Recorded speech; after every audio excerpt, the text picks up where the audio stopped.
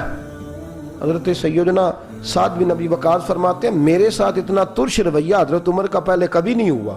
کہتے ہیں ماتھے پہ شکن آیا اور کہنے لگے تجھے تیری مار ہوئے، ان 4 لوگوں کے لیے میں اپنے نبی کا طریقہ چھوڑ دوں، ان 4 دنیا داروں کے لیے نبی پاک کا طریقہ چھوڑ دوں؟ فرمانے لگے سر سے پگڑی اتاری حضرت عمر نے جلال میں، فرمانے لگے میرے سر پہ جو بال ہے نا یہ مجھے کسی دنیا دار نے نہیں دیے، یہ ساری عزتیں مجھے آمنہ کے لال نے عطا فرمائی ہے، اور میں ان محبوب کا طریقہ ان 4 لوگوں کی خاطر چھوڑ دوں؟ فرمایا قرآن کہتا ہے ان اللہ یامر بالعدل والاحسان، جب میں نے خود عدل کا تقاضا یہ رکھا ہے کہ کبھی وہ بیٹھے گا کبھی میں بیٹھوں گا، باری اس کیا تو میں کیسے بیٹھ جاؤں؟ حضرت سعد بن ابی وقاص فرماتے ہیں اسی درویشی میں سلام اس پر کہ جس نے بادشاہی میں فقیری کی، کہتے ہیں اسی درویشی میں حضرت عمر پہنچے تو جو پہلے ڈرا کرتے تھے جب حضرت عمر آئے تو انہیں کامتے بھی دیکھا، روب اور بڑھ گیا، ان کے دلوں کے اندر حضرت عمر کا دبدبا اور بڑھ گیا، اور میرے کانوں میں کہنے لگے سعد پہلے سنا تھا لیکن دنیا سچی کہتی ہے جو حال محمد اور محمد کے غلاموں کا ہے صلی اللہ علیہ، وہ دنیا میں دوسرا کوئی حاصل کر سکتا؟